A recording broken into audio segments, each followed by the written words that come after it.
ইন্নাল্লাযীনা আমানু ওয়া আমিলুস সালিহাতি কানাত লাহুম জান্নাতুল ফিরদাউসি নুজুলা খালিদিনা ফিহা লা ইয়াবগুনা আনহা হিওয়ালা। জোরে বলি আল্লাহু আকবার।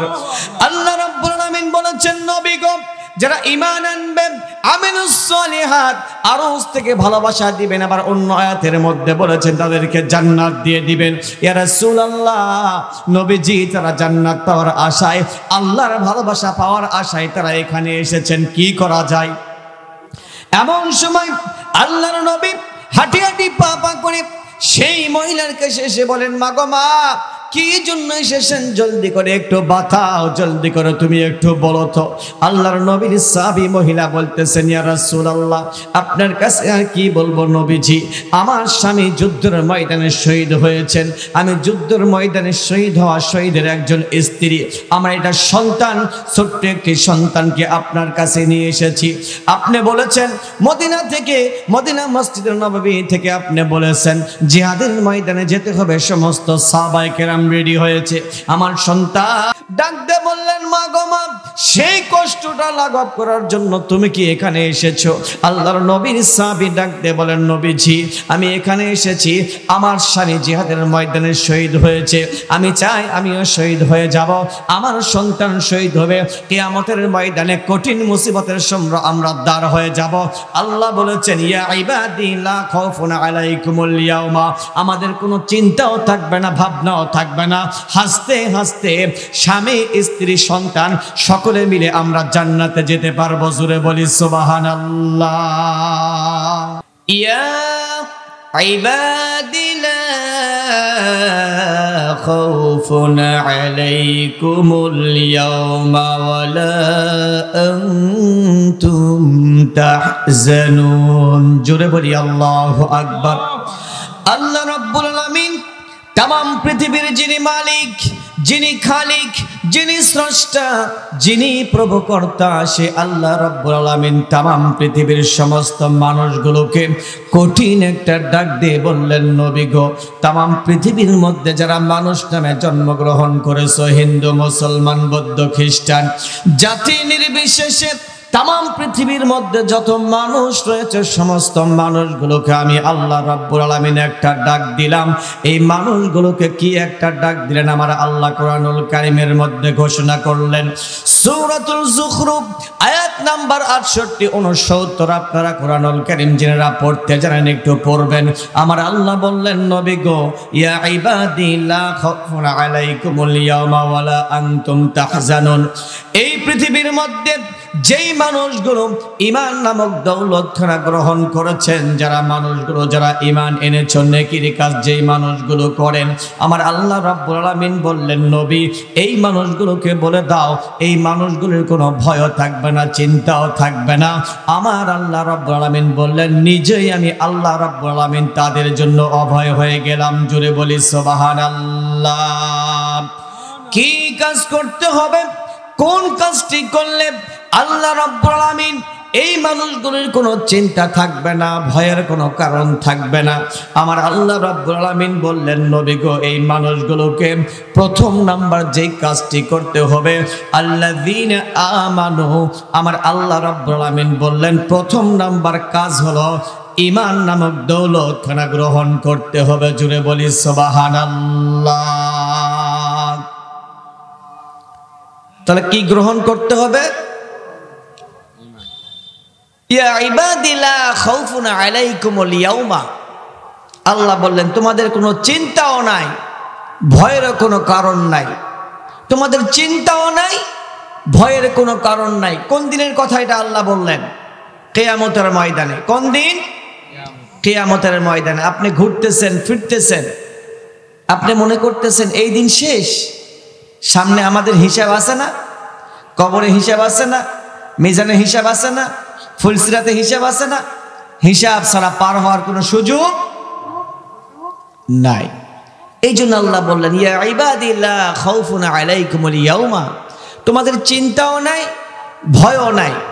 তোমরা একটা কাজ যদি তোমরা করতে পারো, কিয়ামতের ময়দানে আল ইয়াউমা হুজুর বসে রয়েছেন, আল্লাহ বললেন সেই দিনের চিন্তা তোমার থাকবে না, ভয়ের কোনো চিন্তা থাকবে না, তোমরা যদি ঈমান নামক দৌলতখানা গ্রহণ করো। জোরে বলি সুবহানাল্লাহ। ঈমান আনতে হবে, ঈমান আনতে হবে। কার প্রতি ঈমান আনতে হবে? আল্লাহর প্রতি। আল্লাহর প্রতি যখন আপনি ঈমান আনবেন, যখন ঈমান আনার পরে নেকির কাজ করবেন, আল্লাহ রাব্বুল আলামিন আপনাকে আমাকে ভালোবাসা দিবেন। জোরে বলি সুবহানাল্লাহ।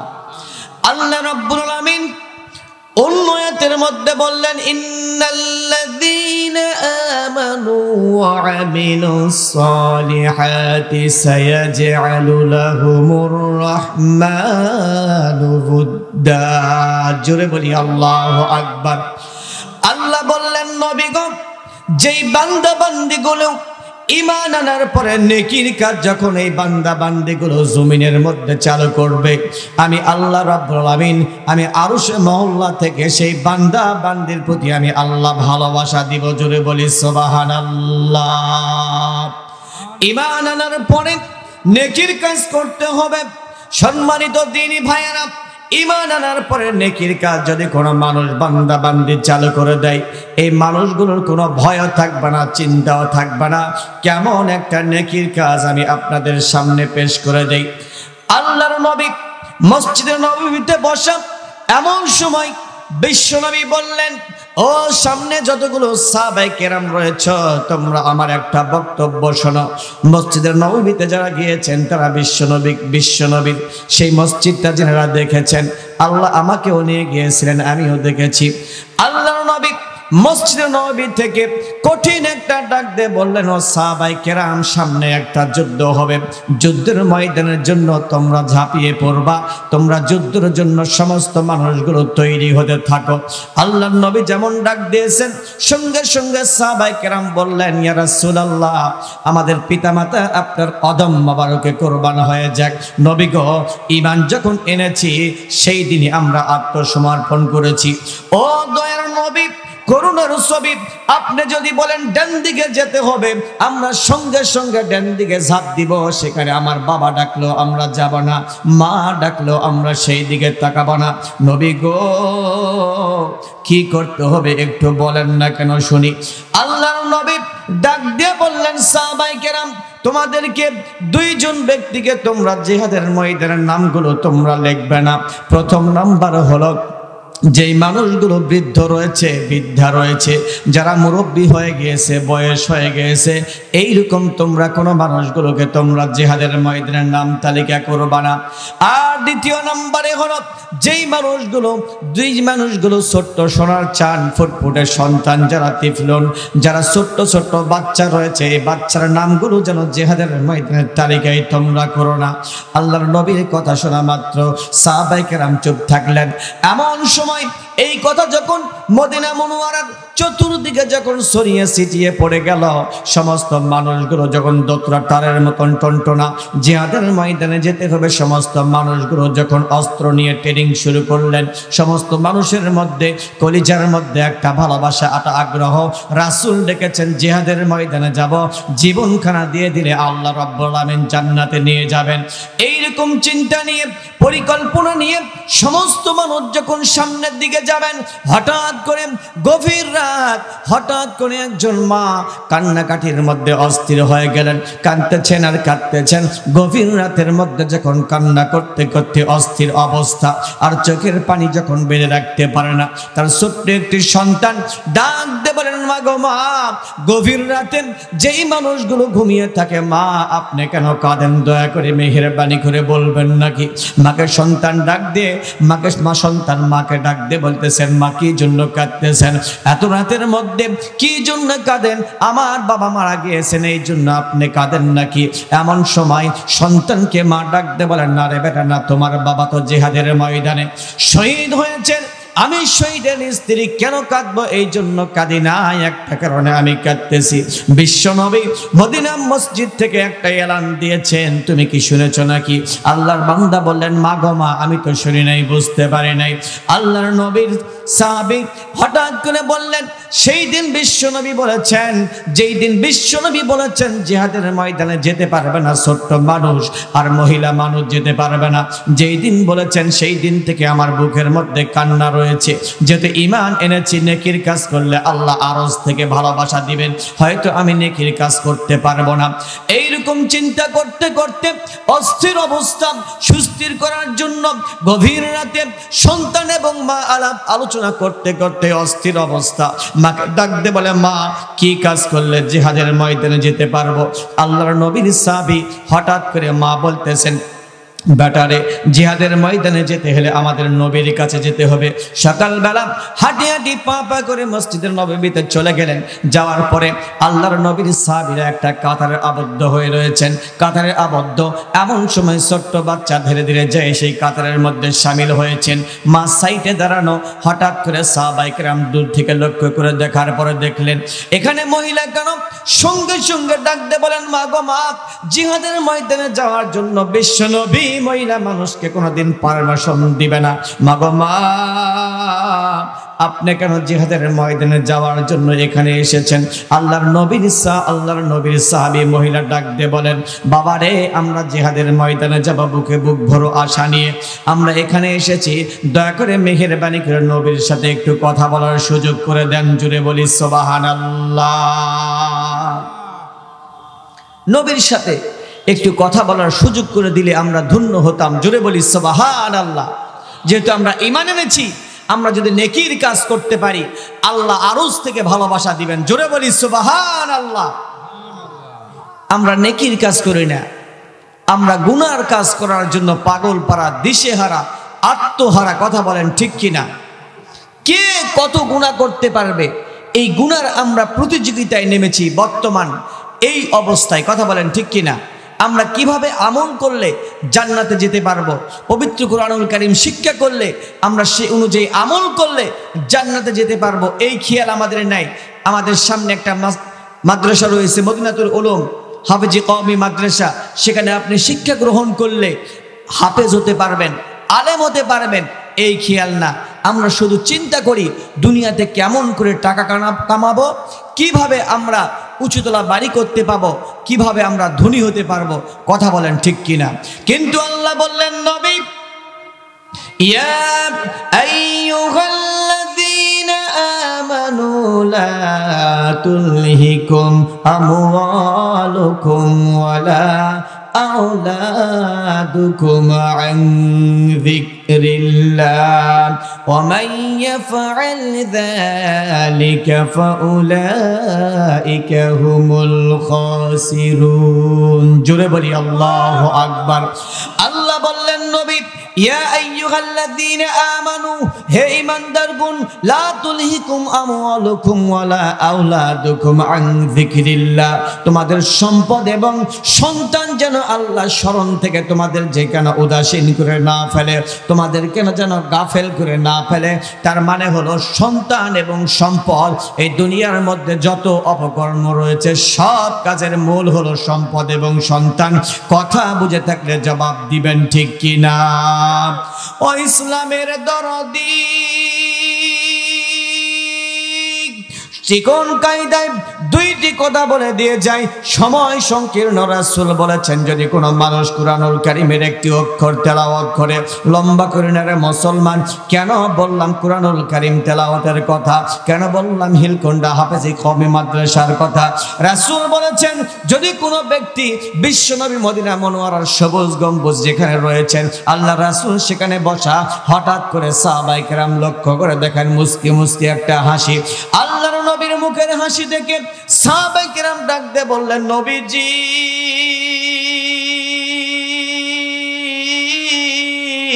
কেন আপনার মুখে একটু হাসি? দয়া করে যদি আপনি বলতেন, আমরা সমস্ত সাহাবায়ে কেরাম আপনার হাসি দেখে একটু কলিজা ঠান্ডা করতে পারতাম। নবী গো, আমাদের পিতামাতা আপনার কদম মোবারকে কুরবান হয়ে যায়। নবী গো, একটু বলে দেন কি জন্য বিশ্ব নবীর মুখে একটা মুস্কি হাসি? আল্লাহ রাসূল ডাক দিয়ে বললেন, সাহাবায়ে কেরাম তোমরা কি শুনতে চাও? এই মাত্র হাদিসখানা ফাইনাল হয়ে গেল। যে ব্যক্তি পবিত্র কোরআনুল কারীমের একটি অক্ষর তেলাওয়াত করবে, আমার আল্লাহ রাব্বুল আমিন খুশি হয়ে সেই বান্দা বান্দির আমলনামায় 10টি নেকি দিয়ে ধন্য করবেন। জোরে বলি সুবহানাল্লাহ, আর একবার বলি সুবহানাল্লাহ।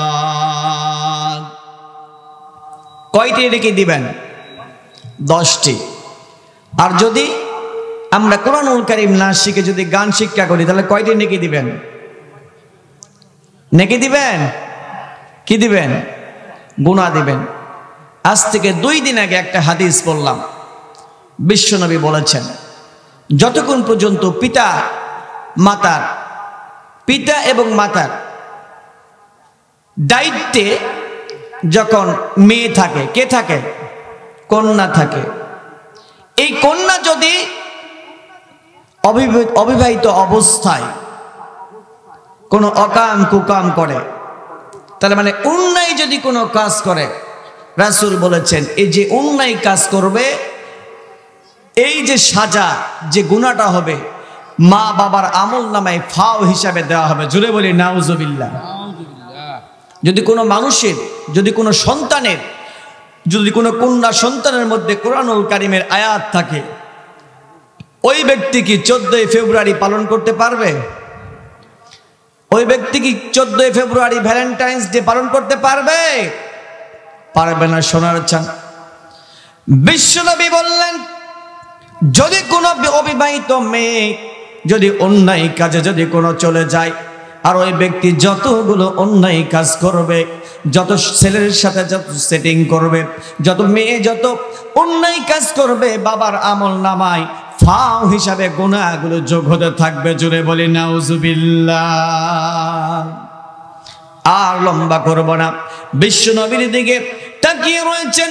এমন সময় সাহাবায়ে কেরাম বললেন, নবী গো, যেই ব্যক্তি তেলাওয়াত করবে তার আমলনামায় 10টি নেকি দেওয়া হবে। কিন্তু একটা প্রশ্ন নবী গো, যেই বাবা এত কষ্ট করে কোরআনুল কারীম শিক্ষা দেওয়ায়, নিজে নাকি ভ্যান চালায়, রিক্সা চালায়, ঠেলা গাড়ি চালায়, মাথায় করে ইটার টুপলি নিয়ে চলে যায়, নবীজি তার জন্য কি কোনো প্রকার আমলনামায় কোনো নেকি যোগ করা হবে না? যেমন কর্ম তেমন ফল। বিশ্বনবী বললেন, সাহাবায়ে কেরাম চিন্তার কোনো কারণ নাই, ভাবনার কোনো কারণ নাই। যখন কোনো বাবা পবিত্র কোরআনুল কারীম শিক্ষার জন্য সন্তানকে মাদ্রাসায় পেঠে দিল, মাদ্রাসার পাঠানোর পরে ওই বাবা ঘরের মধ্যে থাকবে, হাটে থাকবে, বাজারে থাকবে, কাজ করবে, সন্তান কোরআনুল কারীম তেলাওয়াত করবে, বাবার আমলনামায় ফাও 10টি নেকি আল্লাহ দিয়ে ধন্য করে দিবেন। চিৎকার মেরে বলি সুবহানাল্লাহ, আর একবার বলি সুবহানাল্লাহ। কয়টি নেকি দিবেন? 10টি। কয়টি হলো? যে তেলাওয়াত করবে তার আমলনামায় 10টি, বাবার আমলনামায় 10টি। কিন্তু কঠিন বক্তব্য, এতক্ষণ পর্যন্ত মায়ের কথা বিশ্বনবী বলেন নাই। সাহাবা কেরামের মধ্যে কলিজার মধ্যে আপ ডাউন করতেছে।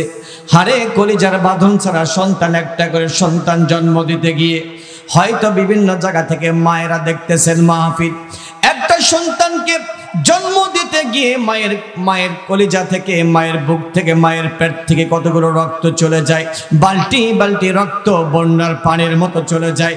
মা রক্তের দিকে তাকায় না, সন্তানের মুখটা দেখার জন্য হাউমাউ করে কাঁদে। এই সন্তানটি কলিজার বাঁধন ছাড়া সন্তান যখন দুনিয়ার বুকে চলে আসে, মা তখন রক্তের দিকে তাকায় না, চিন্তার দিকে তাকায় না, কষ্টের দিকে তাকায় না, সিজারের কষ্টটাকে ভুলে গিয়া মা যখন চিন্তা করে, হায়রে কতক্ষণ আমার জ্ঞানটা ফিরবে, কতক্ষণ আমার কলিজার বাঁধন ছাড়া সন্তানের চেহারা দেখব, এই চেহারা দেখার জন্য পাগল হয়ে থাকে মায়ের কলিজা। কথা বলেন ঠিক কিনা? এইরকম চিন্তা কখন আল্লাহর রাসূল বলবে মায়ের আমলনামায় ফাও হিসাবে নেকি দেওয়া হবে, আল্লাহর নবী তৎক্ষণাৎ একটা কথা বলে দিলেন। সাহাবায়ে কেরাম চিন্তার কোনো কারণ নাই, ভাবনার কোনো কারণ নাই। যেই ব্যক্তি পবিত্র কুরআনুল কারীম তেলাওয়াত করবেন তার আমলনামাও 10টি নেকি দেওয়া হবে, বাবার আমলনামাও 10টি নেকি দেওয়া হবে, ফাও হিসাবে মায়ের আমলনামাও আল্লাহ 10টি নেকি দিয়ে ধন্য করবেন। চিৎকার মেরে বলি সুবহানাল্লাহ। তাহলে মাদ্রাসায় পড়া দরকার আছে না নাই? পড়াতে হবে, মাদ্রাসায় পড়াতে হবে। আর একটি কাহিনী বলে দিয়ে যাই। হুজুর বসা রয়েছেন, আমি যখন মক্তবে যখন পড়াশোনা করতাম হুজুরের কাছে সেই সময় কেরাত শোনাতাম। আমার এই বক্তা হওয়ার পিছনে অনেকগুলো কারণ রয়েছে, তারপরও একটা কথা পরিষ্কার করে বলে দিয়ে যাই। হুজুর বসা রয়েছেন, আমি যখন কেরাত যখন হুজুরকে শোনাতাম হুজুর একটা বারবার কথা বলতেন, আনাস তুমি একদিন বক্তা হবা, আনাস তুমি একদিন বক্তা হবা, আনাস তুমি একদিন বক্তা হবা। এই কথা আমি বারবার শুনতাম আর চিন্তা করতাম রব্বুল আলামিন হুজুরের এই কথা যেন আল্লাহ কবুল আর মঞ্জুর করে নেয়, এই অনুযায়ী চেষ্টা করতাম। আল্লাহ আজকে এখানে বসার সুযোগ করে দিয়েছেন, হুজুরের সামনে কথা বলার যে যোগ্যতা পেয়েছি সেই যোগ্যতার প্রথম কারিগর হলো হেলকুন্ডা দারুস সুন্নাহ কওমি হাফেজি মাদ্রাসা। আর লম্বা করি না, পরিষ্কার বক্তব্য হলো বিশ্ব নবী জনাবে মুহাম্মদুর রাসূলুল্লাহ সেই ঘটনা বলতেছি। মসজিদের নববীতে বসা, মাও গিয়ে দাঁড়িয়ে রয়েছেন, সন্তানও গিয়ে দাঁড়িয়ে রয়েছেন। কথা কি ভুলে গেছেন না মনে আছে? আল্লাহর নবী ডাক দিয়ে বললেন, সাহাবী কি হয়েছে একটু বলো তো দেখি না কেন, কি জন্য সন্তান দাঁড়িয়ে ছোট্ট সোনার চাঁদকে নিয়ে মা দাঁড়িয়ে রয়েছে, কি চিন্তায় তারা দাঁড়িয়ে রয়েছে, তাদের কি কোনো জিনিসের দরকার আছে নাকি? তোমরা যদি দরকার হয় মাকে আমার সামনে নিয়ে আসো। আল্লাহর নবীর সাহাবী ডাক দিয়ে বললেন, ইয়া রাসূলুল্লাহ, নবীজি কোনো সাহায্য চাওয়ার জন্য ইনারা আসে নাই, একটি দাবি নিয়ে এসেছে। সেই দাবিটা হলো জিহাদের ময়দানে যাবে, এই দাবি নিয়ে তারা এখানে এসেছে। জোরে বলি সুবহানাল্লাহ। ইন্নাল্লাযীনা আমানু ওয়া আমিলুস সালিহাতি কানাত লাহুম জান্নাতুল ফিরদাউসি নুজুলা খালিদিনা ফিহা লা ইয়াবগুনা আনহা হিওয়ালা। জোরে বলি আল্লাহু আকবার। আল্লাহ রাব্বুল আলামিন বলেছেন, নবী গো যারা ঈমান আনবেন আমিলুস সালিহাত আরশ থেকে ভালোবাসা দিবেন, আবার অন্য আয়াতের মধ্যে বলেছেন তাদেরকে জান্নাত দিয়ে দিবেন। ইয়া রাসূলুল্লাহ, নবীজি তারা জান্নাত পাওয়ার আশায়, আল্লাহর ভালোবাসা পাওয়ার আশায় তারা এখানে এসেছেন। কি করা যায়? এমন সময় আল্লাহর নবী হাঁটি হাঁটি পা পা করে সেই মহিলার কাছে এসে বলেন, মা গো মা, কি জন্য এসেছেন? জলদি করে একটু বাতাও, জলদি করে তুমি একটু বলো তো। আল্লাহর নবীর সাহাবী মহিলা বলতেছেন, ইয়া রাসূলুল্লাহ, আপনার কাছে আর কি বলবো নবীজি, আমার স্বামী যুদ্ধের ময়দানে শহীদ হয়েছেন, আমি যুদ্ধের ময়দানে শহীদ হওয়া শহীদের একজন স্ত্রী, আমার এটা সন্তান, ছোট্ট একটি সন্তানকে আপনার কাছে নিয়ে এসেছি। আপনি বলেছেন মদিনা থেকে, মদিনা মসজিদের নববী থেকে আপনি বলেছেন জিহাদের ময়দানে যেতে হবে, সমস্ত সাহাবায়ে কেরাম রেডি হয়েছে। আমার সন্তান একবার ডাক দিয়ে বলে, মা জিহাদের ময়দানে আমার বাবা শহীদ হয়ে গিয়েছে। আমার চিন্তা গো মা, শহীদ মানুষ যখন শহীদ হয়ে যায় তার তো কোনো কষ্ট হয় না। শহীদের মর্যাদা বইটি আপনারা বাড়ির মধ্যে নিয়ে গিয়ে পড়বেন। রাসূল বলেছেন জিহাদের ময়দানে যখন কোনো বান্দা বান্দি যখন শহীদ হয়, এই শহীদ ব্যক্তির জানটা আজরাইল আলাইহিস সালাতু ওয়াস সালাম কবজ করেন না, নেওয়ার জন্য আসে না। শহীদি মর্যাদার বইটি একটু পড়বেন। রাসূল বলেছেন জিহাদের ময়দানে যখন কোনো মানুষ জীবন দেওয়ার জন্য চলে যায়, আল্লাহ রাব্বুল আলামিন আজরাইল আলাইহিস সালাতু ওয়াস সালামকে একটা নোটিশ করেন, আজরাইল আমার দেওয়া জীবন আমার রাস্তায় দেওয়ার জন্য এই বান্দা বান্দি চলে আসলো।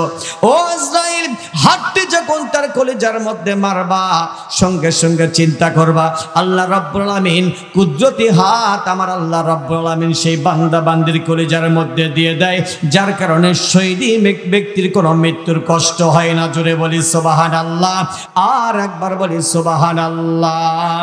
ও ইসলামের দরদি, আল্লাহর নবী ডাক দিয়ে বললেন, মা গো মা, সেই কষ্টটা লাঘব করার জন্য তুমি কি এখানে এসেছো?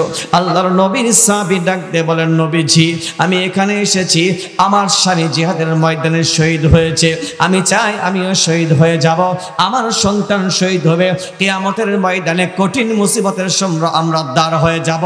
আল্লাহ বলেছেন, ইয়া ইবাদি লা খাউফুন আলাইকুমুল ইয়াউমা, আমাদের কোনো চিন্তাও থাকবে না, ভাবনাও থাকবে না, হাসতে হাসতে স্বামী স্ত্রী সন্তান সকলে মিলে আমরা জান্নাতে যেতে পারবো। জোরে বলি সুবহানাল্লাহ। এইবারে বিশ্বনবী বলতেছেন, আচ্ছা তোমার কথা ঠিক আছে, কিন্তু তুমি যাবা, কিন্তু তোমার সন্তান তো ছোট্ট মানুষ, তোমার সন্তানকে যাওয়ার পারমিশন আমি নবী দিতে পারবো না। আজকে দেখেন, আজকে মিছিল মিটিং হলে যত ছোট ছোট সন্তানকে আমরা নিয়ে যাই দল ভারী দেখানোর জন্য, কথা বলেন ঠিক কিনা? ছোট বাচ্চা এলাও না যুদ্ধের ময়দানে, ছোট বাচ্চাকে নিয়ে গিয়ে কি হবে? আমার ভাইয়েরা, কেমন আল্লাহর ভয় কথায় কথায় এসে যায়। আল্লাহর নবী উহুদের ময়দানে যখন জিহাদের ময়দানে যাবেন, এমন সময় উহুদের ময়দানে যাবেন এমন সময় বিশ্বনবী বললেন, সাহাবায়ে কেরাম তোমরা শত্রুদের মোকাবেলা করার জন্য রেডি হয়ে যাও। এমন সময় দুইটি সন্তানকে হাঁটি হাঁটি পা পা করে দুই বুকের মধ্যে দুইটি সন্তানকে নিয়ে রাসূলের কাছে এসে ডাক দিয়ে বললেন, ইয়া রাসূলুল্লাহ, নবীজি আমি এই দুইটি সন্তানকে আপনাকে উপহার দিলাম। কেন দিবেন? রাসূল ডাক দিয়ে বললেন, মা গো মা, কেন আপনি দুইটি সন্তান আমাকে দিবেন? আল্লাহর নবীর সাহাবী মহিলা ডাক দিয়ে বলেন, ইয়া রাসূলুল্লাহ, নবী গো এই সন্তানকে আপনি এই জন্য নিয়ে যাবেন, জিহাদের ময়দানে কাফের যখন আপনার উপর হামলা করবে, আপনার উপর যখন তীর মারবে, আপনার উপর যখন বিভিন্ন অস্ত্র দ্বারা হামলা করবে, নবীজি আমি এই জন্য দিলাম আমার ছোট্ট ছোট্ট সন্তানগুলোকে ঢাল স্বরূপ আপনি ব্যবহার করবেন। জুড়ে বলি সুবহানাল্লাহ। কিরকম তাকওয়া, আল্লাহর ভয়, আল্লাহর জান্নাত পাওয়ার কত আশা দেখেন।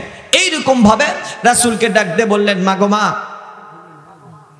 ডাক দিয়ে বললেন, রাসূল ডাক দিয়ে বললেন, মা আপনি জিহাদের ময়দানে যাবেন, কিন্তু আমি যে লিস্টে করেছি মদিনা মসজিদ থেকে যে লিস্ট করেছি, এই লিস্টের মধ্যে তো আপনার নাম নাই, এই লিস্টের মধ্যে তো আপনার নাম নাই, আপনার তো যাওয়া হবে না। এই সময় একটা যুক্তি দেখালেন, সেই যুক্তিটি হলো যে রাসূল ডাক দিয়ে বললেন, রাসূলকে ডাক দিয়ে বললেন, ইয়া রাসূলুল্লাহ, জিহাদের ময়দানে আমার বাবা শহীদ হয়েছে, শহীদ যদি হয়ে যায় শহীদের তো একটা কোঠা আছে, সেই কোঠা অনুযায়ী যদি আমার মাকে না যাওয়ার অনুমতি দেন, মহিলা মানুষ না যাক, কিন্তু দয়া করে ইয়া রাসূলুল্লাহ আমাকে, আমার বাবা যেই রকম জিহাদের ময়দানে শহীদ হয়েছেন, আমাকে একটু সুযোগ দেন, আমি যেন জিহাদের ময়দানে গিয়ে শহীদ হতে পারি। জোরে বলি সুবহানাল্লাহ। কথা বলতে বলতে যেমন যুক্তি দিলেন, রাসূল সাল্লাল্লাহু আলাইহি ওয়াসাল্লাম অবাক হয়ে বাচ্চার দিকে একবার তাকায়, মায়ের দিকে একবার তাকায়, চিন্তা করে হায়রে কি উত্তর দিব। এমন সময় সঙ্গে সঙ্গে জিবরিল আলাইহিস সালাতু ওয়াস সালাম এসে রাসূলের দরবারে হাজির। আল্লাহ রাসূলকে ডাক দিয়ে বললেন, আসসালামু আলাইকুম ইয়া রাসূলুল্লাহ। ইয়া রাসূলুল্লাহ, নবীজি আপনি চিন্তার কোনো কারণ নাই, ভাবনার কোনো কারণ নাই, চিন্তাও করতে হবে না, ভাবনাও করতে হবে না। আপনি মসজিদে নববী বসে বসে যে লিস্টটা করেছেন, ওই রকম একটা লিস্ট আমার আল্লাহ রাব্বুল আলামিন আরশ থেকে আমার কাছে নিয়ে পাঠিয়ে দিয়েছেন আপনার দরবারে। ইয়া রাসূলুল্লাহ, মদিনা মসজিদ থেকে আপনি যে লিস্টটা করেছেন, সেই লিস্টের মধ্যে মায়েরও নাম নাই, সন্তানেরও নাম নাই, কিন্তু আমার আল্লাহ ঈমান আনার পরে নেকির কাজ করলে আল্লাহ আরশ থেকে ভালোবাসা দিবেন। আমার আল্লাহ আরশ থেকে ভালোবাসা দিয়ে সন্তানের নামটা জিহাদের ময়দানে লিখে দিয়েছেন, মায়ের নামটাও জিহাদের ময়দানে লিখে দিয়েছেন। জুড়ে বলি সুবহানাল্লাহ, আর একবার বলি সুবহানাল্লাহ। আল্লাহর নবী এইবারে সন্তানকে ডাক দিয়ে বললেন, সন্তান বলো তো, তুমি যে জিহাদের ময়দানে যাবা, জিহাদের ময়দানে গিয়ে তুমি কি করবা? তুমি ছোট্ট মানুষ, না পারো ঘোড়া চালাতে, না পারো তীর চালাতে, না পারো তুমি তরোয়ার চালাতে, তুমি জিহাদের ময়দানে গিয়ে কি করবা? এমন সময় ছোট্ট বাচ্চা একটা উদাহরণ দিলেন, নবীকে ডাক দিয়ে বলেন, নবীজি চুলার মধ্যে যখন কোনো মানুষ আগুন ধরার জন্য যায়, উনুনের মধ্যে যখন আগুন ধরানোর জন্য যায়, এমন এমন সময় মোটা খড়ি দেওয়ার আগে চিকন চিকন কিন্তু খড়ি কিন্তু চুলার মধ্যে দেওয়ার দরকার আছে, যাতে করে আগুনটা তৈরি হয়ে যায়। নবী গো, সে চিকন চিকন খড়ির মতো আমরা জিহাদের ময়দানে গিয়ে কাজ করব। জিহাদের ময়দানে আমি যাব, ছোট্ট মানুষ কাফের দৌড়ে এসে আমাকে ছোট্ট মানুষ বলে আমার শরীরের মধ্যে তরবারি যারা যখন আঘাত করবে, আমি ছোট্ট মানুষ, আমার দেহ থেকে যখন মাথাটা আলাদা হয়ে যাবে, সঙ্গে সঙ্গে সাহাবায়ে কেরাম দৌড়ে আসবে। জিহাদের ময়দানে একটা পরিবেশ, থমথমা পরিবেশ বিরাজমান করবে।